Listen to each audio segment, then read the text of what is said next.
All right, so Mark writes in a question about emergency funds and a cash bucket, and this is actually a pretty good question. Mark said he's been talking to a lot of coworkers about the importance of retirement planning and having a cash bucket of 3 years. Most of my coworkers are about 12 to 15 years from retirement at 67. Some have an emergency fund of 3 months. A couple of coworkers were watching the video I did on the only non-correlated asset class, which is about cash. And I found it not only interesting, but almost a must-have. Hey, buddy, come on. Come here, big man. Most people I'm in contact with at work don't know about the importance of this. However, most don't have the cash flow to create something like this either. So you're saying, look, they don't know about having a 3-year bucket, and they don't have the cash flow to create one. With that being said, one guy who I work with has about $200K in his TIA CREF, 403B. He's 51 years old. His projected pension is about $30K a year, and he has an emergency fund but never considered a cash bucket until now. For him, 3 years of expenses would be about $150K, which would be his cash bucket.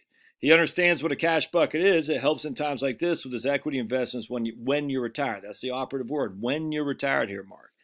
He doesn't have the cash flow to start building a cash bucket, the $150,000 cash bucket. He said he wished he knew about this 25 years ago, but we can't look into the past. Anyway, my thought was, would it be cost effective with the CARES Act to take either $100K or a portion of that 403B and make a cash bucket out of it now? Which means he would have $100K in equities in his 403B to grow, and then with his contribution, employer contributions, then the rest is in the cash bucket. No, unequivocally, don't do that. So many reasons you don't want to do that. But first, let's start with the issue. If you're 12 to 15 years out, I don't think you need a 3-year cash bucket, Mark. No way, no how, man, because you got many years of the market going up and down before you need to draw on the money. So first and foremost, you don't need a 3-year cash bucket if retirement is more than, I would say, 3 years out. You just don't. Again, because you're not looking to retire in that case. And the likelihood of you being laid off is, whatever. I mean, if you're in a risky endeavor, then, that might be. But if you're, working, I know where Mark works, not likely to have mass layoffs there. And so you don't need if your job is pretty stable and you're not looking to get out anytime soon, you don't need 3 years of a cash bucket, that's for sure. Unless your retirement is imminent, that's for sure. Pavel keeps, nope, he's not there. So that's part one. When you're retired, you do, because retired, you're pulling money out. All right. So when you're working, you're pushing money in. Retirement, you're pulling money out. That's why you need the cash bucket at retirement, because you got to start taking money from someplace. Stocks, bonds, cash. And you don't want to take money out of stocks when they're down 40%. All right, so let's start with those people who are 12 to 15 years out. They don't need a 3-year cash bucket. If you're in a risky job, you definitely want. So what I'd say risky, you always look at it like this.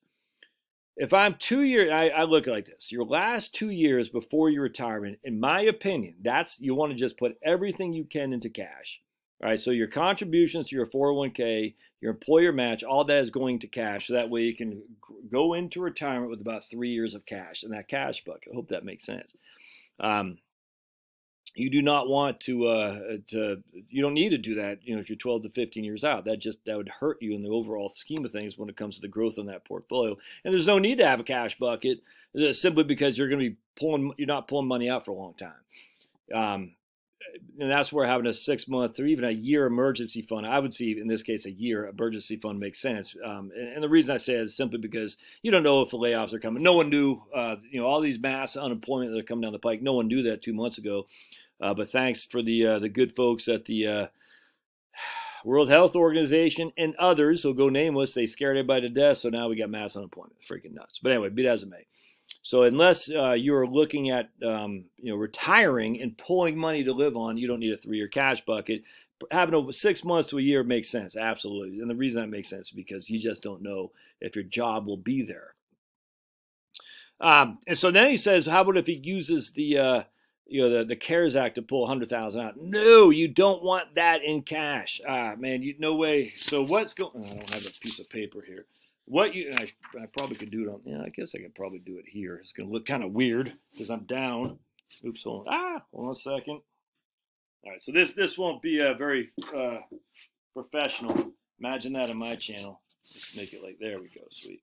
All right, so in this case, yeah, you guys can still see that okay. So let's just say we have $250,000 and we're going to pull $100,000. Let me use a black one here. And we're going to pull $100,000 out. And now we got 150 left over here. All right, so we're going to use your guy, but we'll say we're going to say that guy who you're talking about is 3 years out from retirement. He's like, look, I really want to have a cash bucket. All right, what you want to do is this right here needs to be in stocks, man. All right, this is no longer in an IRA, 403B. This is a taxable account. That needs to be in stocks because when you have the need for the cash bucket, if he goes in retirement, he's going to pull it from here, right? And the reason he's going to pull it from there because it's all taxable as ordinary income anyway. But now your stocks are growing and they're not subject to ordinary income tax anymore. They're subject to long-term capital gains, qualified dividends. And at death, they transfer completely tax-free to your heirs because of the step-up in basis. So we need to pull money out from your 403B, 401k, IRA, TSP. Anyhow, we want to attack this right here when we need it, because that's the first go. All right, that's the first money that's got to come out of your retirement account, especially before Social Security kicks in. We don't want to touch this unless we really have to. So this needs to be stocks because if that grows to $400,000, we'll just say when you die, that whole growth of 100 to 400,000 transfers tax-free to your heirs, man. Your heirs get that tax-free because of step-up in basis rules. So ultimately, we're going to attack this like a crazy man. So so what you do here is you separate the 100,000 bucks. Oops, you have 100,000 in stocks on top of the 100,000 you have over here in stocks. You got that 150,000. I mean, I'm sorry, 50. Yeah, 150, right? That's what it is. You got your 150. Yeah, there you go. So if we're going to do this, that's still a little bit too much. And the only reason I say it because he still got 250,000. He only got 250,000 bucks. But if we were going to do 3 years in cash, hey buddy, you'd have all that money in cash. Excuse me, because you have all this money in stocks. Your stock should always be in your taxable account, always and everywhere, at all times. The stock should be in your taxable account because they're taxed more efficiently than IRA, 401k, 403b money is. For sure. And on top of that, the stocks have a step up in basis at death. If you have kids and you leave them stocks, they're going to be much more happier because they won't pay any tax on that than if you leave them an asset right here. Just remember, every single dollar that grows in your 401k, 403b, IRA, TSP has a lien on it called the IRS. The IRS has the ability to take whatever the tax code says. We'll just say for simplicity, 20%. So for every dollar, only 80 cents is coming back to you or your heirs. That's all there is to it. For every dollar growth here, because it's long-term capital gains and you don't pay tax until you sell it, and if it's an ETF, you don't pay any tax anyway, essentially, until you sell it. Or, I mean, you don't pay any tax while you're allowing it to grow. And if you have it doesn't pay that much in dividends, it's just not that big of a deal from tax. It's still taxed much more favorably than ordinary income. This will always be taxed more favorably than that. So you want this to grow as much as you possibly can because if you do decide to use it, it's taxed much more favorably. 15% versus 22%. 0 versus 10 or 12. Remember, every single time, long-term capital gains and qualified dividends are taxed more favorably than ordinary income. It doesn't matter what tax bracket you're in, it's always taxed more favorably in this current tax environment. All right, so you want this puppy to grow like a freaking weed because if you do need to take it, it's still taxed more favorably. If you don't, you leave it to your kids tax-free. I hope that makes sense. So in this case, you're saying, look, 150 might, if he only has 250, yeah, that might be a little bit too much to put in cash. That means he's got, the majority of his portfolio in cash.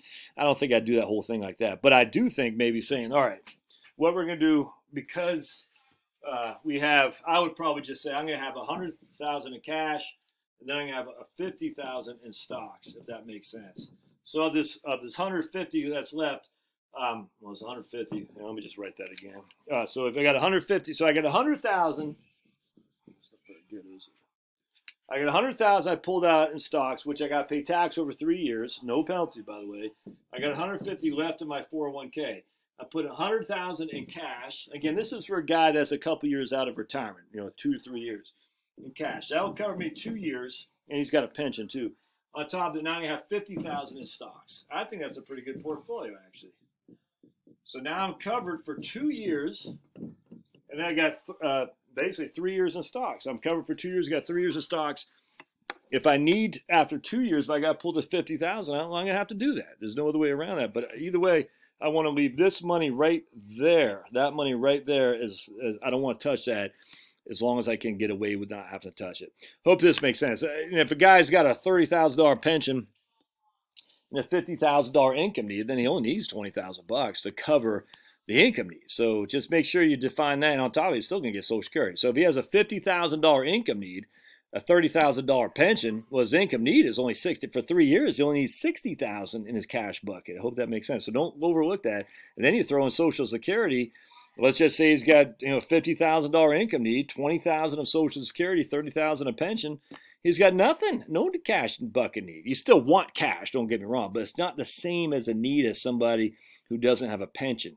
It's just not. It's not the same as an income need if you have if you need money on top of your pension, Social Security. So just remember not to overlook how much Social Security provides, how much your pension provides relative to your income needs. So if you have an income need, let's just do this: $100,000.